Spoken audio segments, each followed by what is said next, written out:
Learning within the family is a good way to learn. It could be something like learning to read or write, to use a computer, or simply teaching a family member to play the guitar.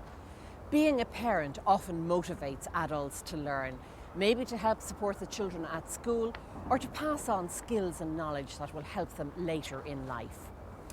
In Pat McAfee's family, skills of stonemasonry are being passed on from generation to generation. It's a great example of learning within a family. Pat, you learned from your father. At what age did you start? I started my apprenticeship with my father at the age of 15. But before that, you're probably picking up things unconsciously, were you? Oh yeah, from the time I probably first learned to speak, yes. You hear things within the family, experience things. He would have even probably brought me out to work a number of times when I was a child. Would you have even noticed at that stage that you were learning?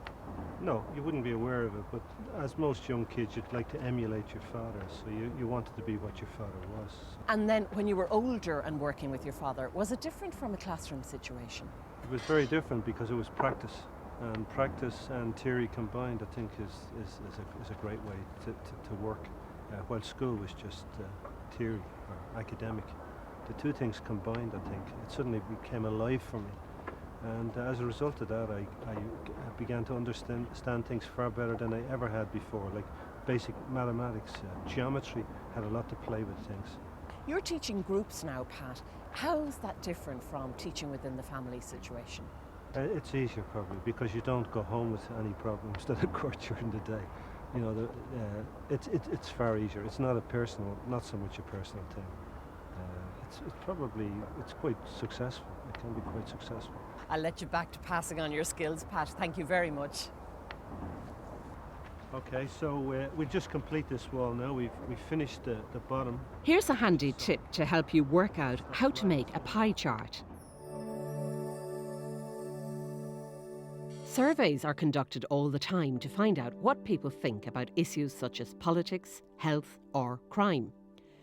The results of surveys are often presented in a visual format, such as pie charts. This is done so that it's easy to see at a glance the share that relates to a particular viewpoint. A pie chart is presented as a circular or pie-shaped diagram. The full pie represents 100% of the survey.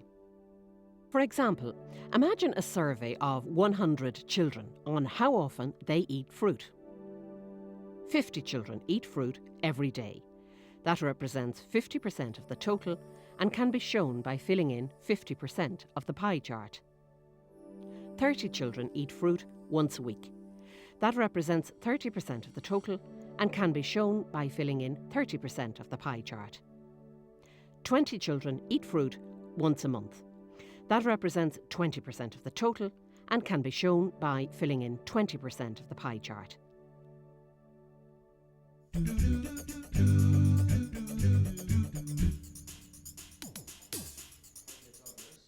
Her learning experience has already opened many doors for Aminata. On a personal level, she's gained a lot of independence, and Ireland is an easier place for her to live in. I want to get the job, but the most important thing was how to fill in form or read the story for the children as well. I am now beginning to teach the other students by myself. It makes me very proud of myself and very happier and very independent. I never think I would be able to spell my name. Then teaching people today, I am very, I'm very over the moon. I can do anything I want to do, you know, so I feel a very independent person now. I don't feel lonely anymore. I feel it's much easier now to live in Ireland than before.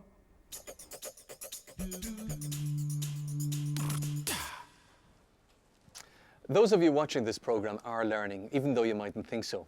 You can call it distance education. And if you're using a workbook as well, your chances of learning are greatly increased. This series is a resource which offers you information and support to aid you in your learning. Another type of distance learning is learning using the internet, online learning. This is becoming more and more popular, and there are many courses you can take using the internet. It's also a great resource which allows you to do research on any topic you can think of. The internet is a computer-based worldwide information resource.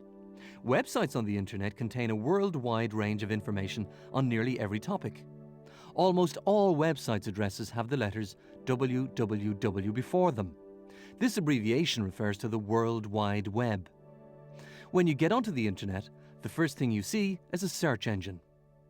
An internet search engine is a website that helps you find specific information on a topic. Type the keywords you need into the search box and click the search button. When using search engines, you should choose your keywords carefully.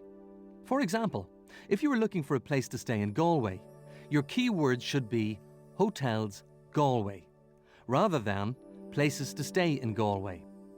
Once you've completed your search, a page with a list of results will be displayed. Clicking on a piece of blue text will then display that information. As you get used to the internet, you will notice that using quotation marks around keywords keep the words connected. Otherwise, the search engine would look for everything about hotels and everything about Galway. You will find some more information on how to use the internet on page 143 of your workbook. Whatever way you choose to learn, remember, you're learning every day of your life anyway, all through your life. Give yourself credit for the experience you've gained in your life and for the new things you're constantly taking on board. There are opportunities for learning presented every day. It could be as you listen to the radio, or in the local shop as you exchange information with a neighbour, or when you decide to take up a new hobby. Now, I'm off to find Derek and see what's been happening with him. Some people learn without being aware that they're actually involved in a learning process. For instance, they watch a history program on television and take in a lot of new information about the world. This is another way of learning and picking up valuable information in a relaxed manner. And you will find that the more you're interested in a subject, well then naturally, the more you'll want to learn about it. Now, I've learned a lot from watching this video on the Special Olympics. Now, here's some tips on how to construct a word wheel. A word wheel is a word puzzle showing a number of letters in the shape of a wheel. There is one letter in each space of the wheel and a letter in the center of the wheel.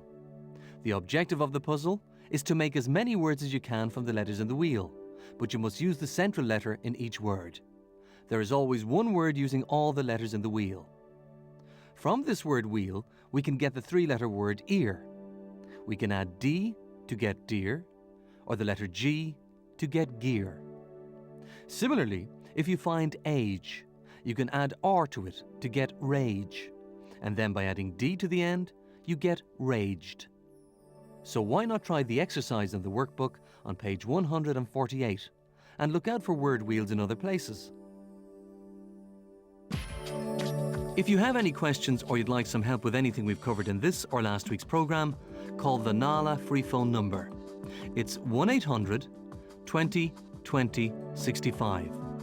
Specially trained tutors are standing by to take your call from 10 a.m. to 4 p.m, Monday to Friday. Calls are free and confidential. Now, Terry, I'm sorry I kept you waiting. No problem, Derek. I'm reading the Special Olympics information. Will we take a look back at what we covered in today's programme? Why not? We looked at different ways of learning and how to find the best one to suit the learning you are doing. We saw that learning in a group can be very beneficial because of the support structure it offers you and the feedback that it gives you. And we looked at prefixes and their uses. Prefixes are letters or words that you add to the beginning of other words to change their meaning. Common prefixes include pre, on, miss, over and under. These prefixes have meanings which give a clue as to the meanings of the new words they form. For example, the prefix on changes the meaning of a word into its opposite. So the word unhappy means not happy. Learning on your own can be good. Let's say you're doing some DIY at home. Well, you can learn at your own pace and do the learning when it suits you. And we looked at how to make a pie chart. Pie charts are one way of visually presenting information taken from a survey. Instead of somebody writing 50% of people eat fruit, we can show that in a pie chart by colouring in half the pie. Remember, you will see pie charts a lot in newspapers and magazines, so it's worth spending a little time to try and understand them better. We looked at how distance learning, like watching this series or using the internet, is a very valuable way of learning new things. And we showed you how to do an internet search. Internet search engines allow you to search the internet for information. You should be specific when typing in keywords to make sure you don't get too much information. Putting your keywords in quotation marks will help to ensure that your results are short and the information you're looking for can be more easily found. We saw that lots of learning takes place within the family setting too, whether you're learning to read and write or teaching your kids how to use a computer. It's important to remember that you continue to learn throughout your whole life. And we saw that learning in a one-to-one environment with a tutor who caters for your individual needs can be very helpful, especially if you're just going back to learning. And we looked at how to make a word wheel. Word wheels are puzzles that allow you to play around with words and improve your spelling. You should try to find as many words as you can by using the letters in the wheel. They come in different shapes and forms. Many daily papers have word puzzles in the shape of a square, but they work in the same way. That's it for this week. Next week we'll be looking at barriers to learning. But till then, From us, goodbye.